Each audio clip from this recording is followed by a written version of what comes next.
shots didn't fall, obviously, but I think Toronto's defense was the reason why that they played the way that they played.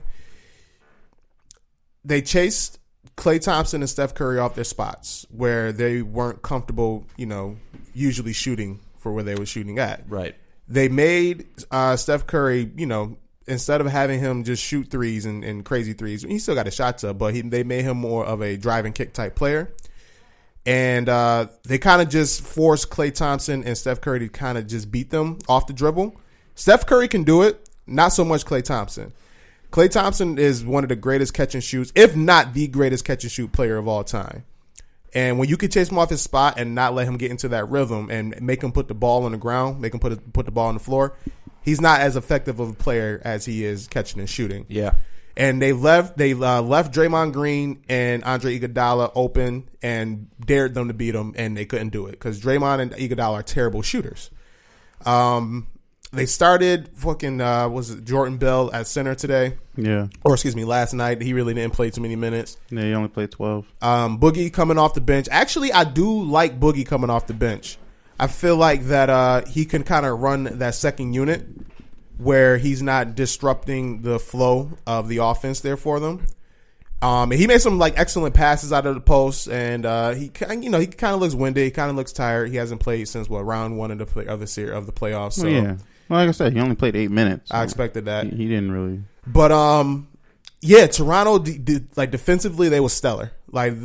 Toronto all NBA playoffs, Toronto has looked great on the defensive end of the floor, and this is the best defensive team that Golden State has played in these playoffs. And I think it kind of caught him by surprise the way that Toronto came out and defended. Kyle Lowry, even though he only shot 1 of 7 or 2 of 8 or something like that, I don't have these stats in front of me. Yeah, he shot 2 of 9, 1 for 5 from downtown. He played excellent in terms of every other aspect of the game. He passed the ball well, setting up his teammates and then doing the fast break outlet passes for easy buckets. Defensively, he was all over Steph or whoever he was guarding. He got up in them. He took a couple of key charges. One I noticed against Draymond, another one I think was against Cousins. And he just sacrificed his body. He put his body on the line and he paid off. He got the calls or a couple of charge calls there for him. Siakam played great. Marcus Gasol played great. And then Kawhi Leonard, Kawhi, you say he went 5 of 14 from shooting. Yeah. That was not that's considered a bad game for Kawhi, especially these playoffs. Yeah. Now, if you expect that to happen for the rest of these games, however many more games that go, that's not going to work out. Kawhi is going to explode in several of these games. You think that's going to offset the fact that three of these players that can't do that on a day-to-day basis, that they'll still be able to overcome the Golden State Warriors? Yeah, because I think what Siakam gave you and what Gasol gave you kind of picked up what Kawhi usually gives you. Right. So instead of his 23, if he gives them 33 on a better shooting night, but then Marc Gasol and Siakam play like their normal selves, I don't think that's enough to overpower Golden State. Siakam has been having a really good playoffs this whole playoff run. Now against the Magic, he looked great. Against the Sixers, he looked really good. Last series against the Bucks, he didn't look too great. He shot 40% on an average 14 points. But if you can get Siakam to get you 18, 20 points a game, play the defense at the type of defense he is playing, Marc Gasol is really out there for defensive purposes and rebounds. And usually the time that they gave Gasol the ball was when they was able to catch him on switches with Steph Curry. By the way, they fucking abused Steph last night. Mm-hmm. They were setting him up in pick and rolls, and then anytime they can catch him on a switch with either Siakam or Gasol, they threw it down to the post and it was easy buckets. I seen that at least 3 or 4 times throughout that game. That was easy buckets. Siakam was pissing me off when he kept passing the ball when Steph was on him. I'm like, bruh, he is this little. If you don't take his ass, kill him. Oh my god, that was a game plan. You can see that was a game plan from him. They got Steph ISO'd up or in the post, and they attacked him on that one there. But to answer your question, I think Kawhi, he's definitely going to have a better games moving forward. So you got them winning game 2 if that happens.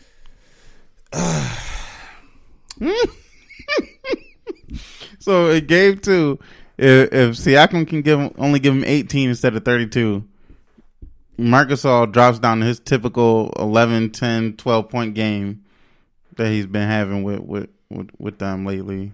But you still get your 33 or 35 from Kawhi. You really feel like that they can beat Golden State like that? I feel like for the Toronto Raptors, by the way, for those who don't know, I made my finals predictions yesterday before this series started, and I picked Toronto in 7. And I got my reasons for that, too. I'm going to list them off. But for Toronto to win this series against Golden State, they're definitely going to need one or two other players to step up and perform very well, like what happened last night, besides Kawhi Leonard. Correct. So I do expect Siakam to continue to play well. Maybe not 14 to 17 shooting, but I do expect him to have more 25 plus, 10 rebound, 12 rebound type games, and then keep playing the defense the way he's playing. I do expect Serge Ibaka, who looked really good coming off the bench last night, to come in, bring that energy defensively, knock down his open shots. Kyle Lowry. Shout out to Kyle Lowry, who at the beginning of the playoffs, I was a little bit critical of him. I said that he was probably the worst starting guard in playoff history. I apologize. He probably still is. He might. He hasn't been playing like that. To his credit, he's been playing really well throughout these playoffs. And he has 7 points again. Yeah. Listen. He made the All-Star game. Yo, I don't care. He's still he just got a great with him. Like, I'm not hearing nothing. Kawhi definitely makes it easier, but he's been playing well, man. I got to give him credit where credit's due. But I do expect those role players to chime in with their games to kind of help Kawhi Leonard, because Golden State just aren't going to let Kawhi beat him. Like, they'll send in double teams his way, like every time he touched the ball. No, it probably, honestly, if you think about it, it probably took Golden State aback by the players that stepped up last night. They probably game planned for Kawhi. You know what I mean? He's obviously the number one guy there. He's clutch. He won the last series. They probably game planned for it. They probably were like, we're not going to worry about these other guys who are, average on any given night. So that it might, it probably took them aback a little bit, and Toronto utilized it. They used it to their advantage. Yeah, Draymond said it last night, which was what we all saw. No one rotated on a lot of the guys. Like, Siakam caught a few open triples. Gasol caught those 2 triples early that were completely wide open. A lot of, which is what he said. A lot of the issues were with rotations, where they figured, if they doubled down on Kawhi and let everyone else kind of do their own thing, that they'd be okay, and that wasn't the case. But he also said that it's his job to take Siakam out the game. That was his fault. So yesterday when they started the game, Draymond was on Gasol. So I'm assuming that Draymond's going to be on Siakam majority of the game, if not the whole game. He also said that they didn't really play them like that. They've actually never played their team on a full healthy roster. They've never played that team yet. So that's the first time they've actually seen Toronto at full strength. So They got tape on it. They'll be okay. Even Clay said it. They'll bounce back like the champions they are.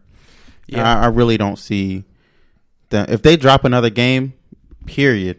I'll be surprised. In all honesty, if Golden State loses another game. That's fair. I mean, I think the way the playoffs are set up, and it's it's obviously not the same as football, but with baseball, with basketball, with hockey, these best of series, it's usually the best team wins. You know what I mean? The team with the deepest roster, the bigger, the more dependable guys. I think that's usually how it goes. Football, I like because it's surprising, but sometimes you get a surprise winner. But with that, you're getting guys who can endure a best of series. However many games they end up playing. I like Toronto. I would like them to definitely win this series. I like first time teams. Golden State is to basketball is the Patriots are to football.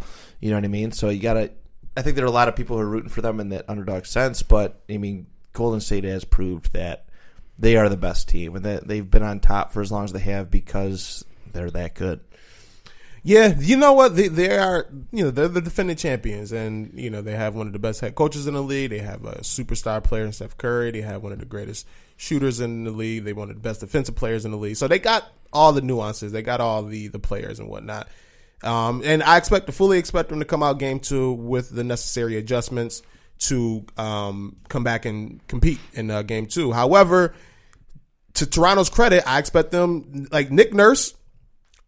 Kudos to him. I expect him to come out and make the necessary adjustments as well to counter whatever game plan that Golden State comes out with next time around. And I don't know. See, I'm just one of those things. Like from what I've seen last night, Golden State style of play worked against the Clippers. It worked against Houston. They swept obviously the Trailblazers, but I don't think it's going to work against a team like Toronto just because of the way that they play defense. Like when watching Toronto play defense, sometimes it look like they got like 6 or 7 guys guarding at a time. The way they're able to switch and get back to their man and not give up open threes after switching, and where they're able to protect the rim, and like their maneuvering on defense is spectacular. And then offensively, so they have really good ball movement on offense where they're able to get guys open shots. But if the offense breaks down and they need to just give it to somebody to get a bucket, they have that guy. And Kawhi Leonard, Kyle Lowry can give you some dribble drive penetration. Siakam create his own shot. On Golden State, without Kevin Durant, Steph Curry is kind of the only guy that can kind of do that. And that's what I was seeing last night. Mm-hmm. Now, it may be an overreaction. And like you said, I do want to wait till game 2 to kind of, give my final take on that one there. But from what I seen last night, this Golden State team, I don't think they're going to be in trouble without Kevin Durant. They're going to be in trouble without that extra guy that can go out there and create his own shot. And then also, Kevin Durant not on the floor. That takes away another shooter that somebody can kick out too. Like, there's literally only 2 shooters on the floor for Golden State at this time. It's Steph Curry and Klay Thompson. I think Toronto's going to take their chances with Iguodala and Draymond and whoever else out there shooting threes. Yeah. And they and neither of them really got off yesterday like that from downtown. Curry currently hit 4, Klay hit 3. Iguodala missed all 4 of his attempts. Draymond missed both of his. Outside of them 2, only 3, 4, 5, only 5 triples total throughout the rest of the roster. So yeah, that on any given night, KD will give you 5 on his own. So I mean, you right as far as that goes, and they'll probably get him back game 3. At least that's what I read yesterday. So who knows what'll happen with that? If Kevin Durant come back, that's even worse. I already don't think they're gonna win another game. But if Kevin Durant come back, that's just. Oh. So I mean, they're not beating them with Kevin Durant. What makes you so sure that Toronto's not going to win another game? Like what have you seen, or is it just like from what you've seen previously of Golden State throughout these playoffs? Because I don't seen them disrespect too many people. It's just real. I don't seen them be rude and cruel to so many people. I don't need no other proof, man. That's innocent till proven guilty. They not gonna drop another game. They're too great of shooters to lose. Like this ain't 2016 LeBron series. Like, I'm sorry. Like, it's just no. And then Drake already run his mouth after one win. After one win, oh yeah, you done messed up. You done messed up. Like. See, I think that's the easy thing to do is, and it's not saying the wrong thing to do. Don't get me wrong on that one there. We've seen it from Golden State. They're battle tested. We've seen this before. They've been down. They've never been out. And then they usually come out and, they ball out the next series. They make the adjustments and they come out and ball out. I just think that this team that they're playing in Toronto is a whole nother team than what they faced throughout these playoffs so far. This is like hands down the best team that they played in these playoffs. This is the best player that they played in these playoffs, and Kawhi Leonard. And then, honestly, Nick Nurse, throughout these whole playoffs, he's probably been the best head coach out of anybody in terms of game planning, making the necessary adjustments on the fly. He's been excellent. So, just the whole, Golden State is going to do, the gentleman's sweep on him, I can't see it. I picked, obviously I picked Toronto in 7, but even if they was to lose, I think, Golden State, if they was to win, they'd probably be in 6 or 7 games. I don't see them beating them in 5. They only got to win one on the road. If they win game 2, it's a wrap.